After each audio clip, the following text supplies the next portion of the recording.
August of 2023, this Seattle man gets tased and robbed just outside of his home. Hey guys, retired Lieutenant Todd Heaton here with Humilitas First. My best guess is that he just parked on the other side of this cutout. Note how he looks over his right shoulder in the direction that the bad guys actually come from. A big question in my mind is what did he see or hear that caused him to shoot that glance over his right shoulder? Did he actually see these two young men, hoods up, masks on, moving in his general direction? Why do you think people conceal their identities? So they can do bad things. Maybe he sees them and they don't seem to be in any big hurry. And there seems to be a decent amount of distance between him and them. I want you to guess at what point they're going to begin sprinting towards you. It's going to be the very instant that you lose line of sight with them due to an obstructed view because of these bushes.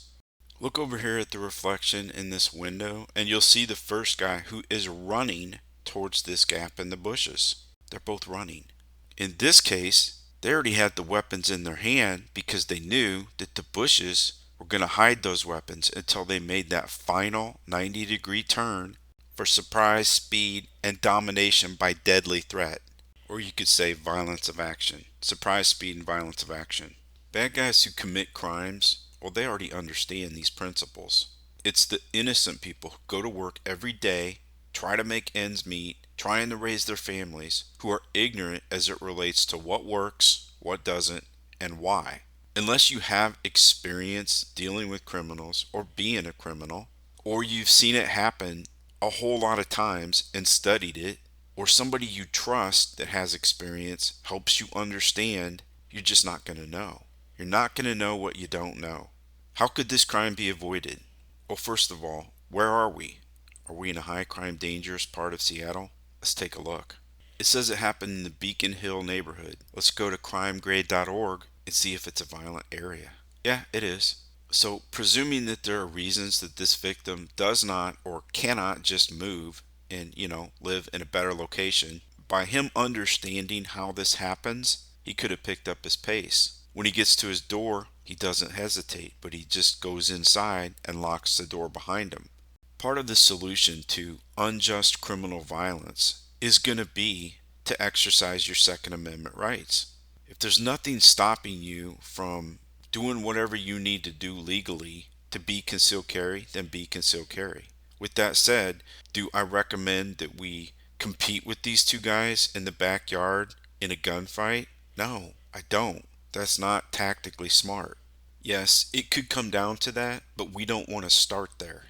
So I still want to get inside the house and lock the door and then take up a point of domination inside that residence. So when and if they breach as part of an armed home invasion, I'm in a better tactical position to, win the fight. I'm not looking to compete with anybody. I'm looking to avoid the problem if possible. And when it can't be avoided, I'm looking to win decisively. The way to avoid it in this particular incident is to remove their opportunity for domination. Just pick up your pace. Be efficient at getting inside and locking the door. This isn't an old western where we just stand out in the backyard and we both ready up and we see who's the fastest and the most accurate. At point blank range, that might not end well for everybody involved. So I'm looking to stack odds. I'm looking to make this an unfair fight, much like King David did with Goliath. We're not going strength against strength. I believe the military calls that attrition warfare. We don't want that. We want maneuver warfare, which is what King David did. Maneuver warfare is strength against weakness, or you could say strength against vulnerability. We're looking to fully exploit their vulnerabilities while they try to do the same thing to us. So once I'm inside behind a locked door, I'm going to use a point of domination, which would require a discussion on angles, blind corners, or concealment. Maybe I'm 2 rooms deep, ready up with line of sight on that front door.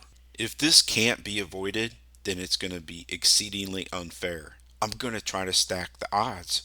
If they continue to pursue, then I'm leading them into a fatal funnel, that door threshold, that place where they're in over their heads.